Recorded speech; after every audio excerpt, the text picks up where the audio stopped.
Let me give you a Bible philosophy that teaches how to get whatever you want. Here's what it says. Ask. That's it. Ask.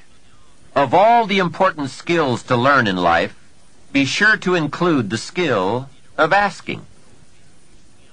What does ask mean? Ask means, what do you want?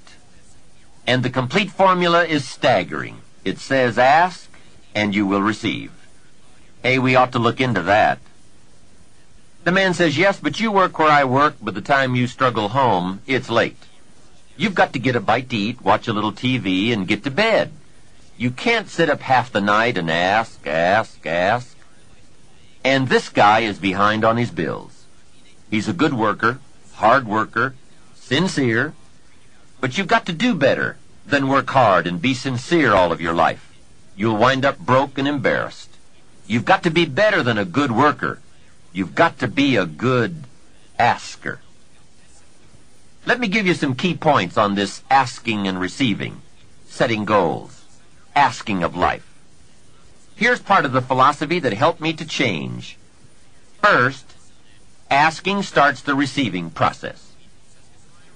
Asking is like pushing a button, and all this machinery starts working, mental and emotional machinery. I don't even know how it works, but I do know it works. There are a lot of things you don't need to know how they work. Just work them. Some people are always studying the roots. Others are picking the fruit. It all depends on what end of it you want in on. So asking is the beginning of receiving. Second, receiving is not the problem. You don't have to work on receiving. It's automatic. So if receiving is not the problem, what is the problem? It's failing to ask. The man says, I see it now. I got up every day this year and hit it hard, but nowhere in my house is there a list of what I want from my life. Can you see? Good worker, poor asker. Third, receiving is like the ocean. There's plenty, especially in this country. It's like an ocean here.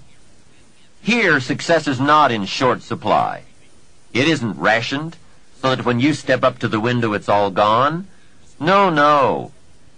Well, if that's true, what is the problem? Well, the problem is some people go to the ocean with a teaspoon. Have you got the picture? A teaspoon.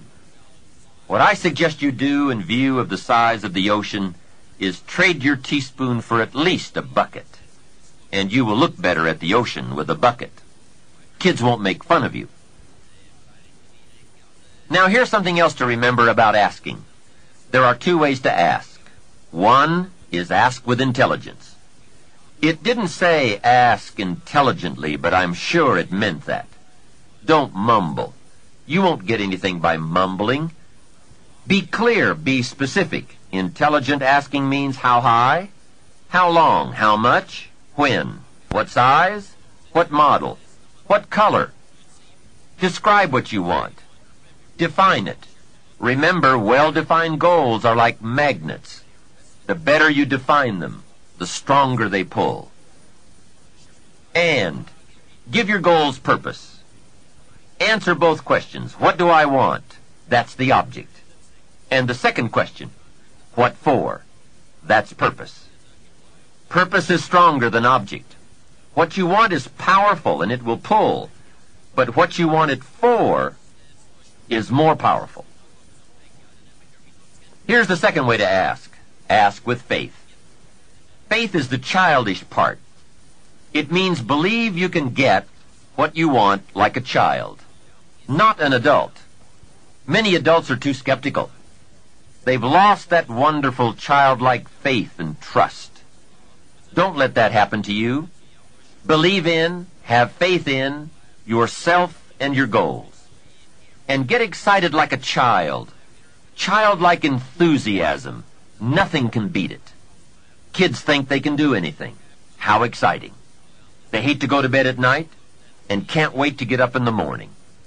Develop that kind of enthusiasm toward your life and your goals. And be curious like a child.